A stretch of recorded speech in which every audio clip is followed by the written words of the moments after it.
If we looked at a timeline of the Old Testament, we would find the book of Ruth happening during the time of Judges, before 1 Samuel, but after Joshua. In Judah, there is a town named Bethlehem, and in that town, there is a man named Elimelech who was married to a woman named Naomi. They had 2 sons, named Mahlon and Chilion. In those days, there was a famine in Bethlehem, and they decided to travel to the country of Moab to sojourn there, which means they didn't intend to stay permanently. While in Moab, Elimelech dies, leaving Naomi with the 2 sons. These 2 sons married women from Moab. Chilion married a woman named Orpah, and Mahlon married a woman named Ruth. After 10 years of living in Moab, Mahlon and Chilion die, thus leaving Naomi, Orpah, and Ruth widowed. Naomi is now in a foreign land, without her husband and without her sons. Naomi hears that the famine in Bethlehem is over and desires to return home. She turns to her 2 daughters-in-law and tells them to return to their families. But Ruth and Orpah refuse, saying they will go with Naomi. This is how Naomi responds. Why would you? I don't have new sons to give you for husbands, and I'm too old to get a husband to have more sons for you. But even if I did, would you wait for them, refrain from marriage until they were old enough? No, my daughters, for it is exceedingly bitter to me for your sake that the hand of the Lord has gone out against me. Together they wept. Orpah kissed Naomi goodbye and went home, but Ruth stayed. Naomi argues, but Ruth says, do not urge me to leave you or to return from following you, for where you go, I will go, and where you lodge, I will lodge. Your people shall be my people, and your God, my God. Where you die, I will die, and there will I be buried. May the Lord do so to me, and more also, if anything but death parts me from you. They then traveled to Bethlehem together. When they had returned, the town was stirred up because of them, asking if this was really Naomi. Her response is, do not call me Naomi, call me Mara, for the Almighty has dealt bitterly with me. I went away full, and the Lord has brought me back empty. Why call me Naomi when the Lord has testified against me and the Almighty has brought calamity upon me? So they had returned to Bethlehem, Ruth with her mother-in-law, Naomi.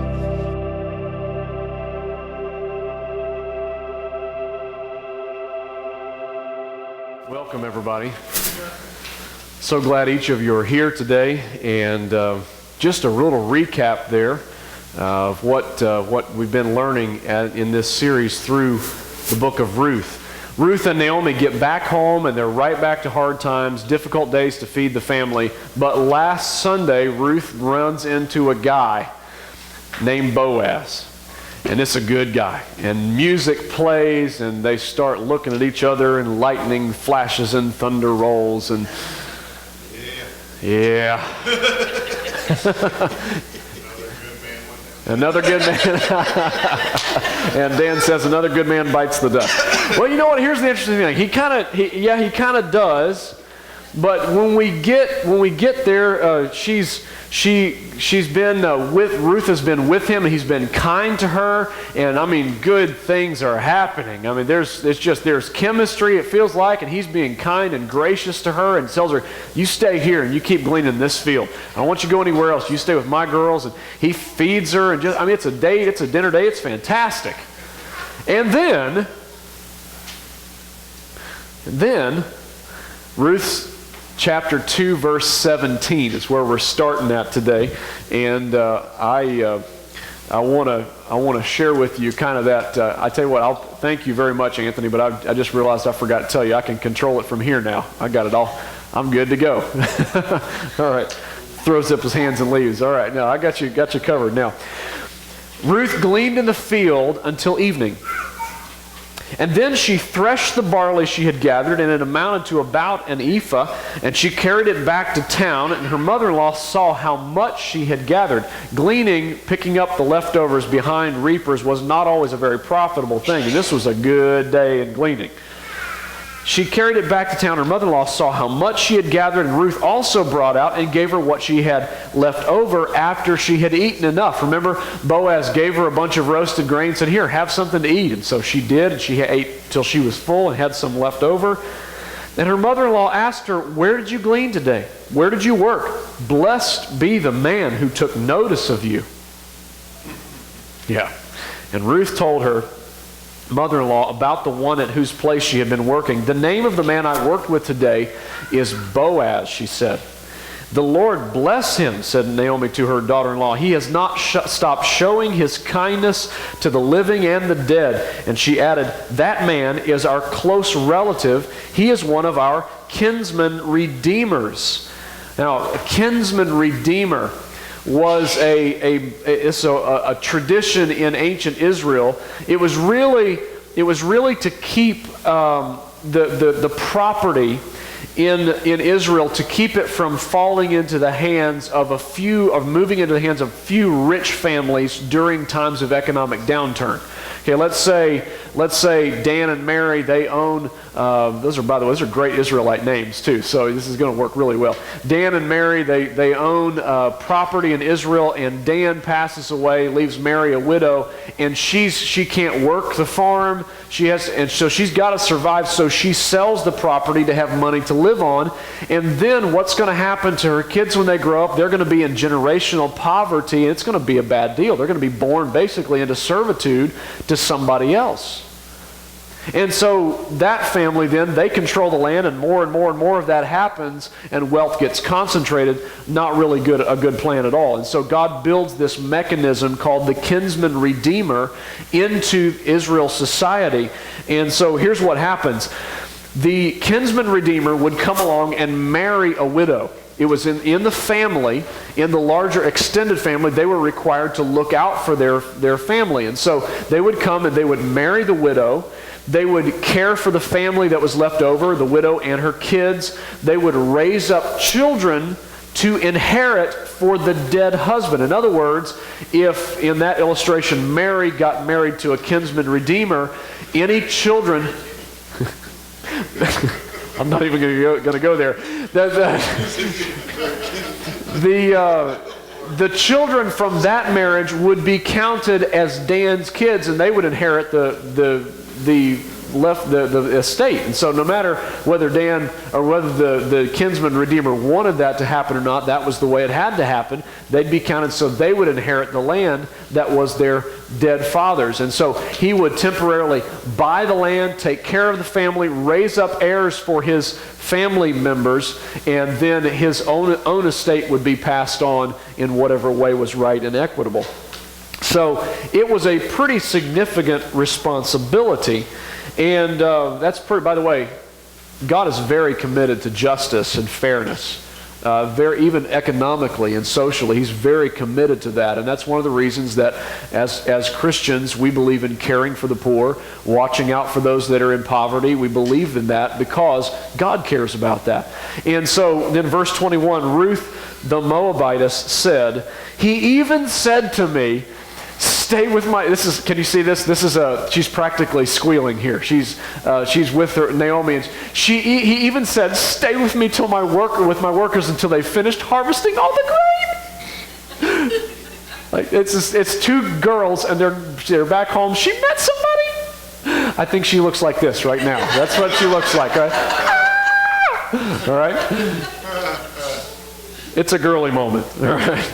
And Ruth said to her daughter-in-law, it will be good for you, my daughter, to go with his girls, because in someone else's field you might be harmed. Okay, remember, this is the days when the judges ruled. Not everybody's following God in Israel. It's not always a good time. And so she's found somebody good, and she says, yes, you should definitely stay close to this guy. Verse 23, so Ruth stayed close to the servant girls of Boaz to glean until the barley and wheat harvests were finished, and she lived with her mother-in-law. Now, the barley harvest, you noticed, is now over. It's over, and Boaz hasn't said anything. Like he hasn't continued to say, so Ruth, what are you doing Friday night? Like that hasn't happened. There hasn't been an ongoing May I come calling on you and your family? There hasn't been any of that. He hasn't made his intentions clear. What now? I don't even want to know what the joke is now. All right. What now? What are they supposed to do? Well, I think Ruth is probably wondering, so what are his intentions? I think Naomi's probably wondering, so is he going to do something about this? He's a kinsman redeemer. He was real nice to her in the harvest. He really provided for her. He was awfully kind, clearly watching out for her. What now? So they need to have that define the relationship talk, right? Where is this heading, this relationship? What's going on here? All right, what are your intentions? Now, let me stop and say this. Anybody, I know that there are reasons for men not to pursue bad girls, okay?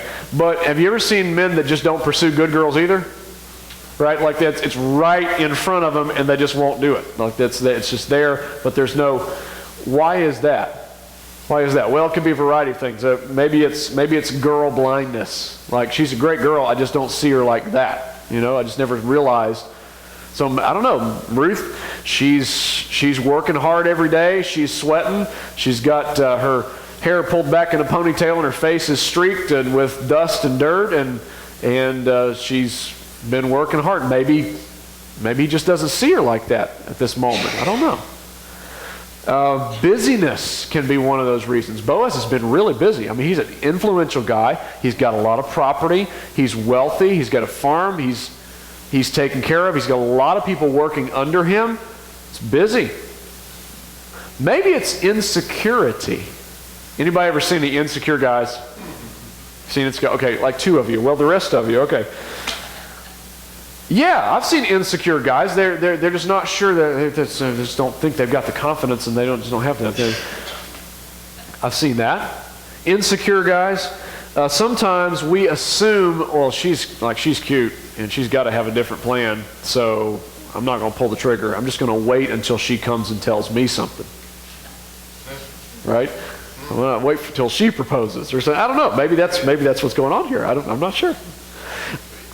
What's that? That's what happened with you. Okay, Mary proposed. God was good to you, Dan. He really was. And all those of you who know Mary, she's a treasure.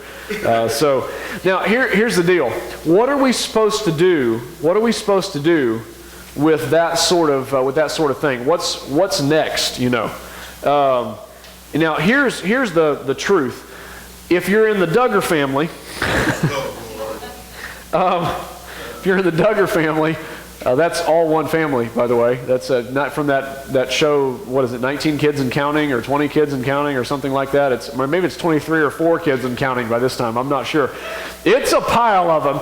Now, they do this courtship thing. Have any of you guys ever seen this show at all? They do this courtship thing where the boys come over and their dad and mom supervise the relationship, and they come over and they visit, they get to know the whole family, and they spend a lot of time together with the whole family. It's not like, I'm going to come grab your daughter and we're going to go away and you're not going to know where we went for hours on end and then we're going to come back. It's not like that. So if you're the Duggar family, here's what happens. Plan A, if they're in this situation, plan A would be, in a godly family, that dad comes along and clarifies the relationship.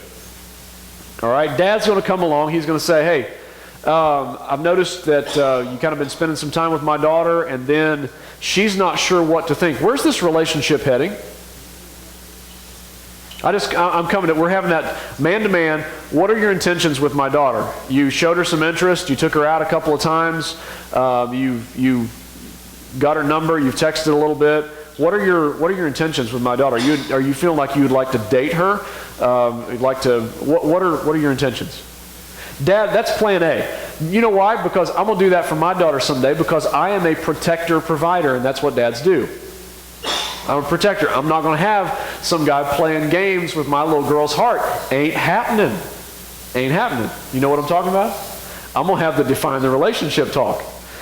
However, plan B is she goes all Moabite acts like normal Moabite women act, and tries to throw herself at him. Okay, that's plan B. It's time, in her mind, maybe, or in the mind of Moabite women, it's time to shorten the skirt, lower the neck, try to hook him in, right? It's time to get in his way and really, really fawn over him and it's really, you know what I'm talking about? You ever seen that happen? How many of you seen that happen? Yeah. Yeah. So that's kind of the way, the normal Moabite girl way of thinking. Now, honestly, I'm going to stop here right in the middle of this message, and I want to give you, since you asked, I want to give you an overview of relationships and love and romance in our culture, the development over the last 200 years, okay?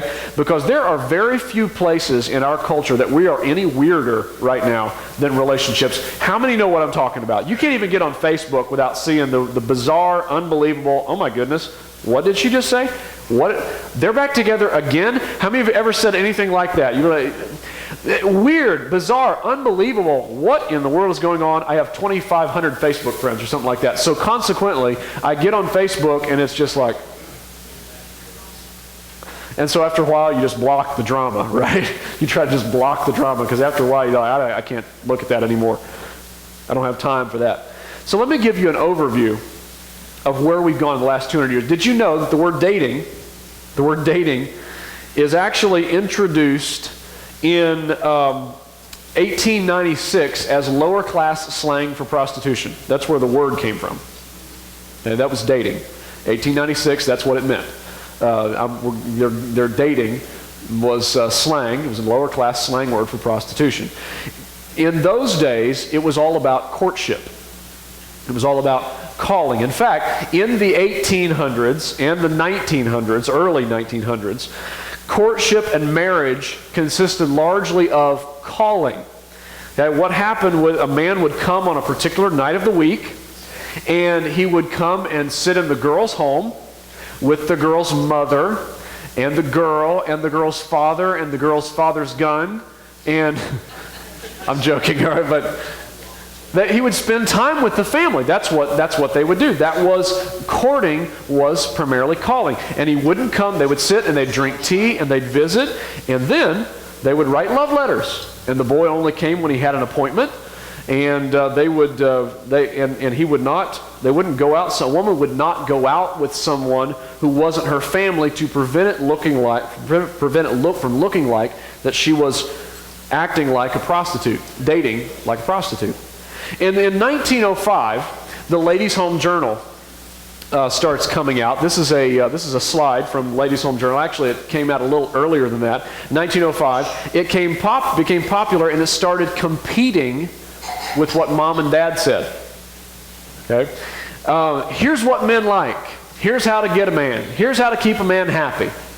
And so Ladies' Home Journal comes out, and it starts spreading across the country, and girls are reading it, and they're sharing copies, and they're reading over, because very little reading material in those days. I think Ladies' Home Journal, one of the earliest female publications to be overall like that. So after the Ladies' Home Journal starts competing with what Mom and Dad were saying they ought to do, the next thing you see is in the 1920s, the club happens. Urbanization starts to happen, and people start gathering in cities. It's not in the country, out on the farm. It starts to gather in cities. And so clubs start to spring up to give people who, at that time particularly, do not love the Lord and do not follow Jesus, give them a place to congregate, drink, dance, be entertained.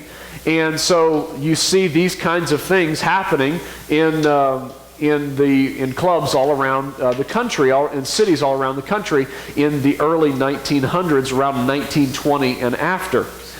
Then automobiles are popularized, and men start picking girls up, taking them on a drive into town to restaurants and clubs, and then men start realizing somewhere along here, they start realizing, you know what, I'm spending a lot of money on this.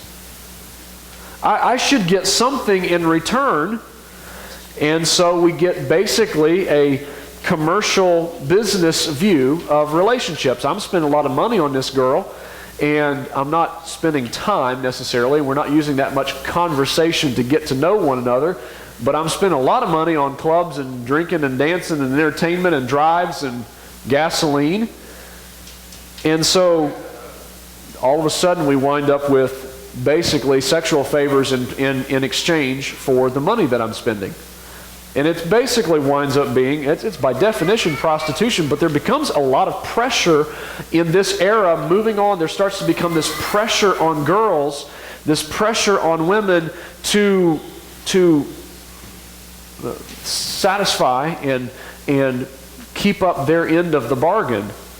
Whereas it didn't used to be that way at all. But all of a sudden there's kind of this pressure. You expect not only a goodnight kiss, maybe a little more.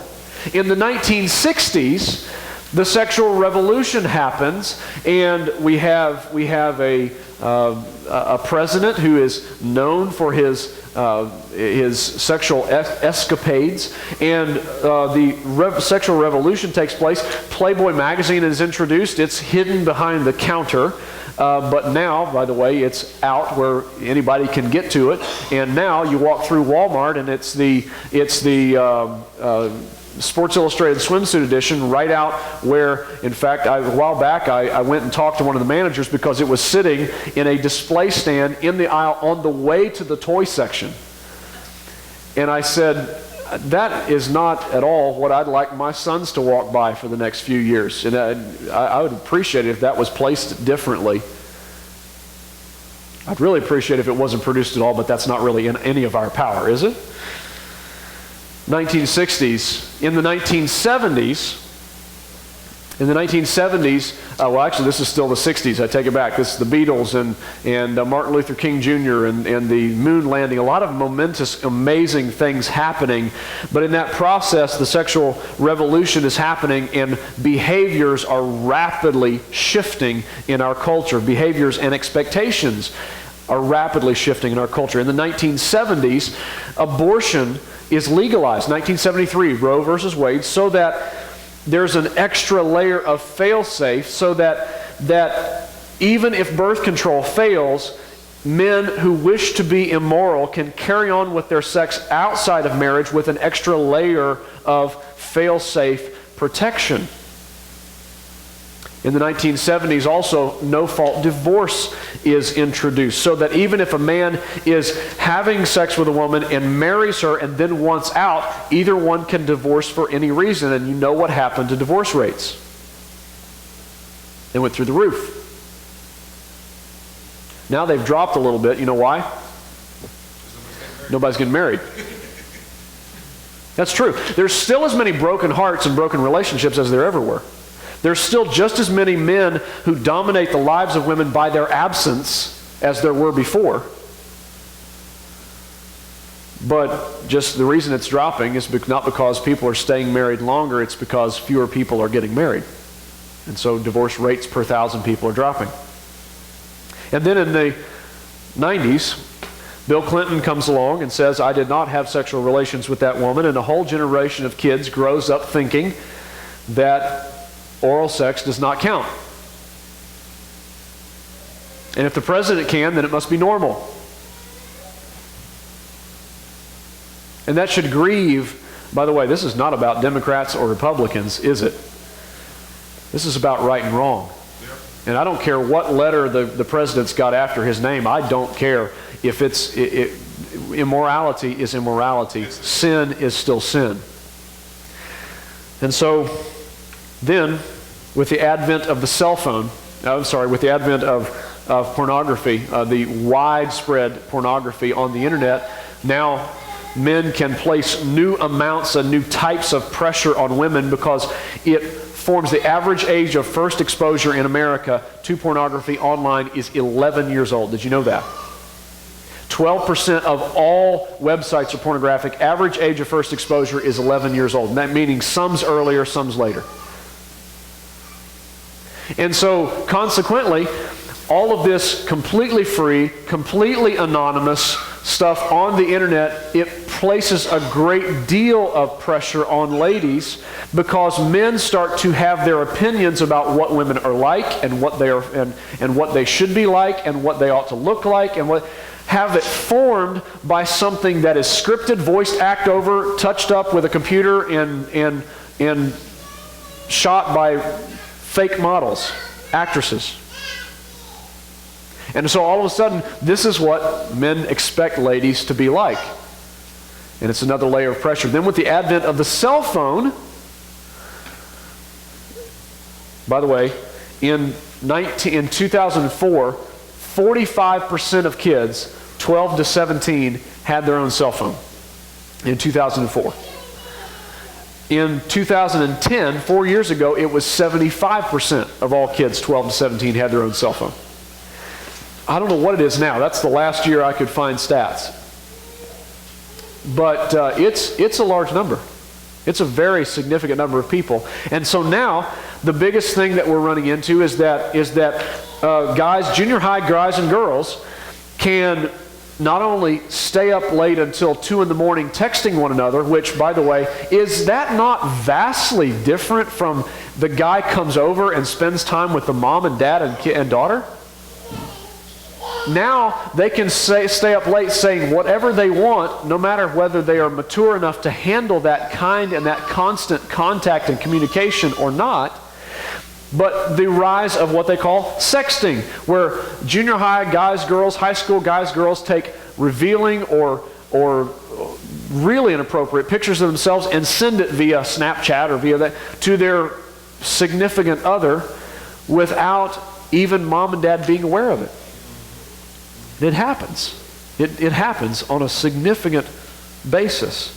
And so consequently, they use all this. So by the time they are of dating age, 16, 17, whatever number you want to put on that, 15, 16, 17, by the time they're of dating age, here's what happens.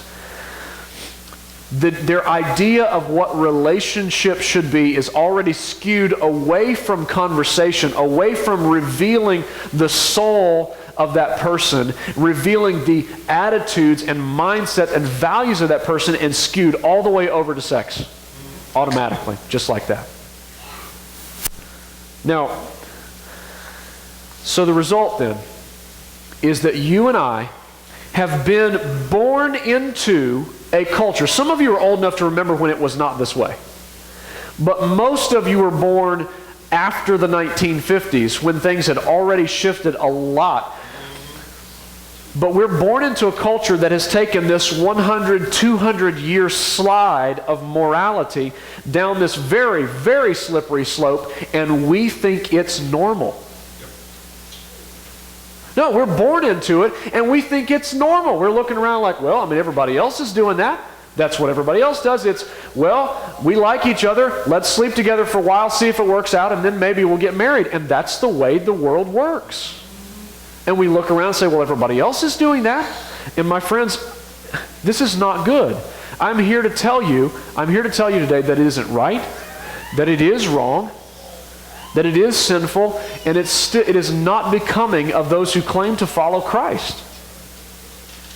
I have to be faithful to you as your pastor and tell you the truth on this stuff. That's just true. It's just true. And so our culture is very much like Moab. It's immoral.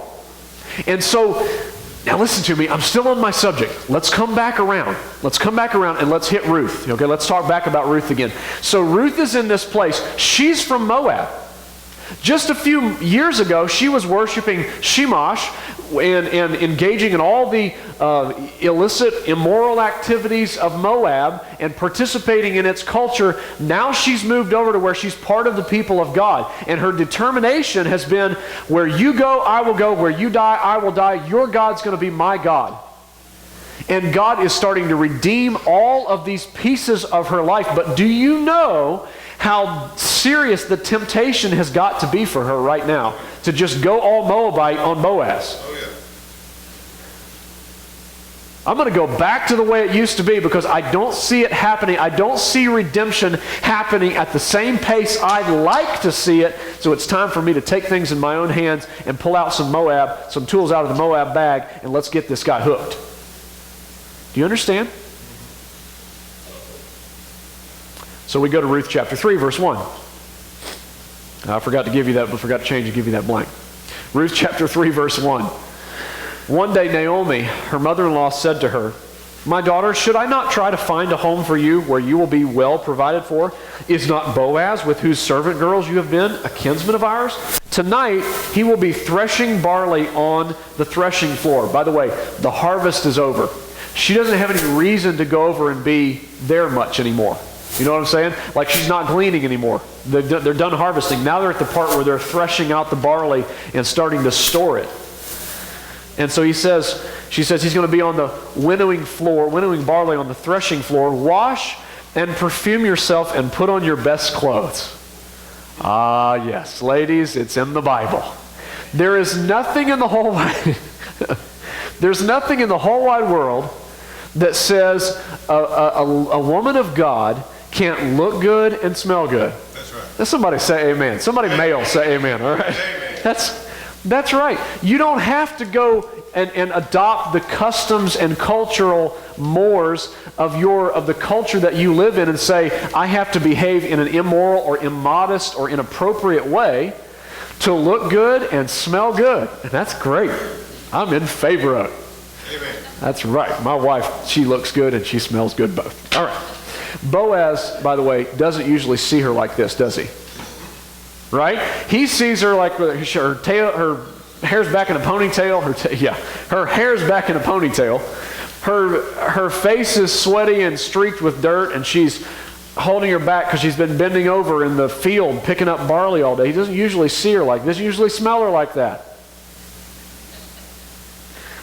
So, well, I don't want to chase a guy. Okay, but honestly,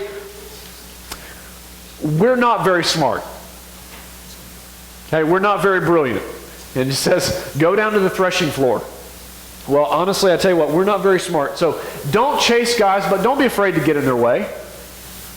Don't be afraid to get in their way. Getting in their way, that's being in the place where they are, making sure that you're there, and you're looking good, smelling good. That's great. That's great. No problem. We're just not, guys, we're not that smart. We're not that smart. It takes a while. It takes some hints for us. I've told my wife, men, how many of you have told your wife this? Don't drop hints. Just tell me. Just tell me. I just want to know. When you do, like, just tell me. I'm stupid, okay? I'm deaf emotionally. Just tell me. Make a big sign and hold it up, and then I'll know. But look at this. I love this. Go down to the threshing floor, but don't let him know you're there until he's finished eating and drinking. Yes. Yes, it's in the Bible. Don't just run up to him all and tear up. I just don't know where we are in this relationship, and I just wish we could just knew where you were, and I just don't. Can we have a talk? No, just look good, smell good, and let him finish eating. All right? Yep. These men, you guys, you ought to be talking. You ought to be saying amen in a big, deep voice. You really should, but I'm going to go on. Verse 4, when he lies down, note the place where he is lying. And then go uncover his feet and lie down, and he will tell you what to do. Now, I bet he will. This is kind of cool. This is kind of cool, but it's really risky. It's really risky. Is Naomi telling Ruth to cross the line? No, but she's dancing on it rather vigorously. Yes. Okay, this is kind of risky here. She's going to go lie down at his feet and uncover his feet. In other words, in the night after everybody's asleep on the threshing floor, they work so late. They've been eating there and working there. They just get up and go right back to work again.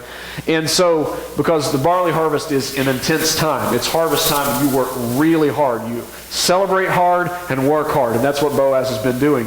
So she's going to go. She's going to uncover his feet. So his feet are going to get cold, and he's going to wake up. Right? Big party down at the threshing floor. After everything's died down, she slips in under cover of darkness, and Ruth says, I will do whatever you say. So she went down to the threshing floor and did everything her mother-in-law told her to do. And when Boaz had finished eating and drinking and was in good spirits, he went over to lie down at the far end of the grain pile. And Ruth approached quietly, uncovered his feet, and laid down. In the middle of the night, something startled the man, and he turned and discovered a woman lying at his feet. "Who are you?" he asked. Of course, it's dark. "Who are you?" he asked. "I am your servant Ruth," she said. "Spread the corner of your garment over me, since you are a kinsman redeemer." Now, your garment, the word can be translated wings. It's like the edge of something. Remember back when Boaz said, "You have come to trust under the wings of Yahweh, of God"? You might not remember that, but he prayed a blessing over. He said, "May the Lord bless you, since you have come to trust under the wings of Yahweh." Same word. She said, "Spread your wings over me." Okay. Hey, Boaz, remember that prayer you prayed that God would help me? Would you please answer it?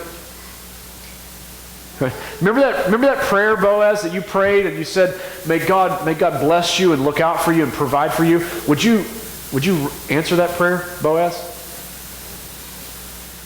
Protect me, care for me, watch out for me. It can be translated blanket. Either way, it's the same thing.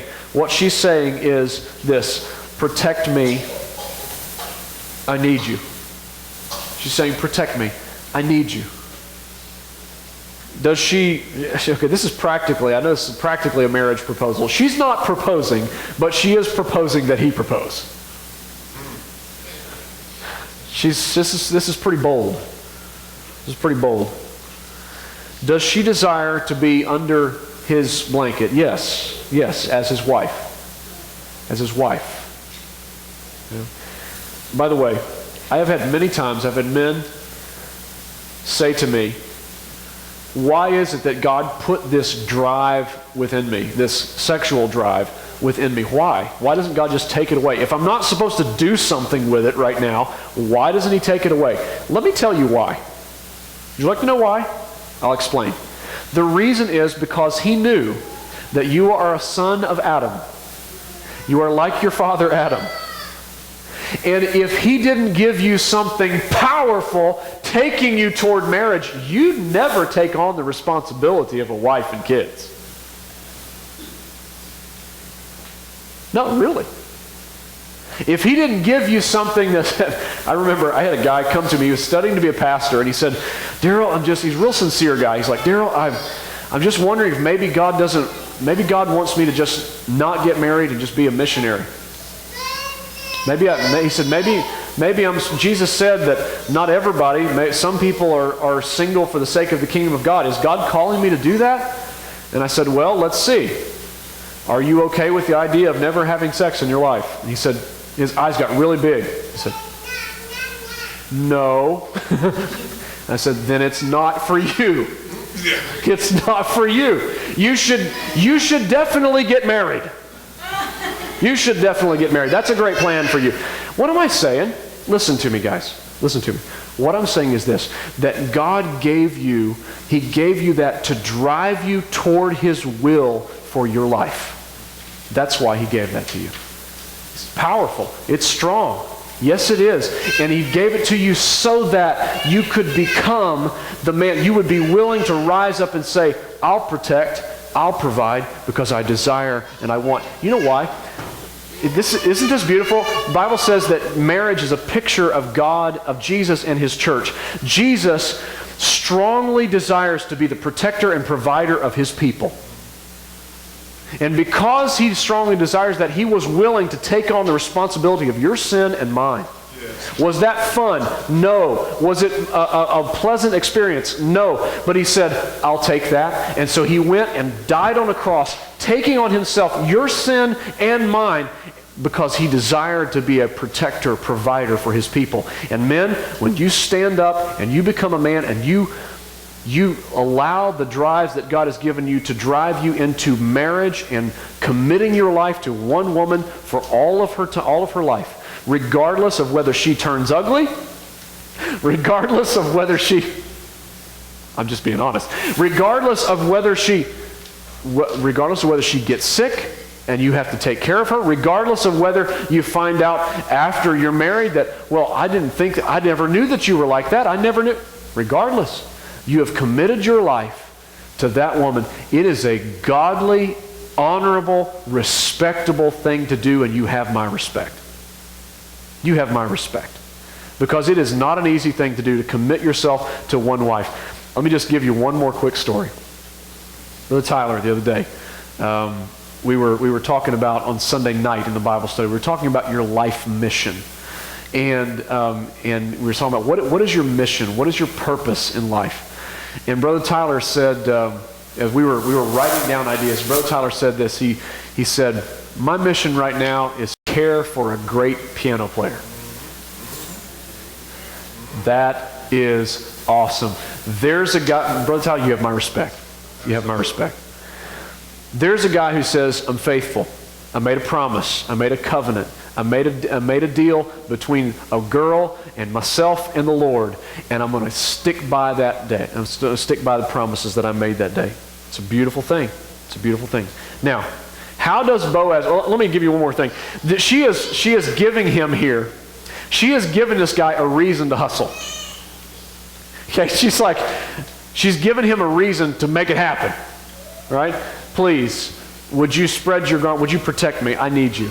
She's given him a reason to make something happen, and guess what? He's going to do it. She's being very bold. She's breaking a number of taboos. A woman asking a man, a Moabite asking a Hebrew, an employee asking an employer, a poor person asking a rich person.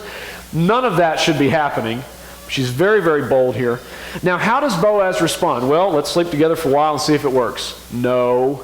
Look at this. God bless you. The Lord bless you, my daughter, he replied. This kindness is far greater than that which you showed earlier. You have not run after the younger men, whether rich or poor. So I'm going to stop and say, you see now why he didn't say anything. He thinks she's out of his league. Now, I'm too old. He's probably not the best looking guy. Boaz is not Brad Pitt. Okay? But his character is way better. Some guys are not Brad Pitt, but their character is amazing. It's not always that, you may not be the best looking guy, but he's faithful, he loves Jesus, he knows how to pray, he knows how to find his Bible in his pants both, he knows how to work hard. He thinks she's out of his league. He's kind of shocked. He's kind of shocked, like, me? He's a good guy. Verse 11, now my daughter, don't be afraid. I will do for you all that you ask, and all my fellow townsmen know that you're a woman of noble character. He's got character. He sees she's got it too. Verse 12, though it is true that I am near of kin, there is a kinsman redeemer nearer than I. Okay? In other words, he's saying, by the way, every good love story has drama, right? Has some obstacles. Oh, they want to be together, but there's some reason that they can't. Oh no, will they ever make it? Commercial break. Every good love story has that kind of drama in it, right? And here's what's going. There is somebody nearer than I. He might want to marry you. He might look at you. You're beautiful. He might look at you and say, yeah, that's some land and a beautiful girl. I'll take that. He might. By the way, what this means is that Boaz is not legally required to do anything. There's somebody nearer than him who is legally required to this first claim. Boaz is not legally required to do this. He's doing it out of love. Now let me just stop and say this. Jesus did not have to redeem you. He was not legally required to come down to earth, die for your sin and mine. He was not legally required to do that. He did it out of love. He did it out of love for you and concern for you because he cares. And for the sake of his own glory and his own reputation, he said, I want to show who I am, a kinsman redeemer for my people. If the man loves you, ladies, he'll figure it out. Look at this. Stay here for the night. In the morning, if he wants to redeem, good, let him redeem. But if he is not willing, as surely as the Lord lives, I will do it. Lie here until morning. So he's saying, I want you to stay here. And she laid at his feet until morning. He says, I want you to stay here. Remember, this is in the days of the judges. You're all dolled up. You look good. You smell good. I don't want you going past other guys threshing floors. No, you stay right here till morning. But she got up before anyone could be recognized. It's still just starting to get light. And he said, don't let it be known that a woman came to the threshing floor. Let me give you this last blank, guys, on your handout. Don't, hear me now, don't just preserve her purity, preserve her reputation too. Boaz says, stay here. I don't want you being in danger. But you know what else he did? He also preserved her reputation. He says, you need to go now, okay? While it's still dark, you need to slip out and you need to go, because I don't want people to think. I don't want people to think of you any different. I want them to think ill of you. Oh, it's a good guy. Now look at this. I forgot to give you that. We'll switch it for that blank. Look at this, verse 15. He also said, bring me the shawl that you're wearing and hold it out. And when she did, he poured into it 6 measures of barley and put it on her, and then he went back to town. This is a very generous gift, probably 50 pounds of grain, about 50 pounds. And so he gives her a very generous gift. She's a strong girl. She's been working hard, and he gives her a very generous gift. By the way, to take back to the mother-in-law. Yeah, well, I don't have to have her mom like me to marry her. No, you probably don't, but you do have to have her like you to live happily ever after. They'll learn to like you. Okay. Verse 18. Naomi said, wait, my daughter. Wait, my daughter. For the man will not rest until the matter is settled today. You have lit a fire under Boaz, Ruth. It is happening, and this guy's going to take care of business before the day is over. It's going to be happening today. So you wait here. Let's see what happens. Next week, we're going to talk about what happens, because Boaz says, this is something worth chasing after, and he gets it done. We're going to talk about that next week. In the meantime, let me tell you this. What do you need to trust God for? What is something that might be a little scary, but you know it would be a step forward in your redemption, in the rescuing that Jesus is doing in your life? What do you think that might be? What do you think that might be? Let's do it. Take that step. It's scary, yes. Take a plunge. Take a plunge. Take a risk for the sake of your redemption. You know it would be honoring and pleasing to the Lord. Then obey. Let's bow our heads for prayer.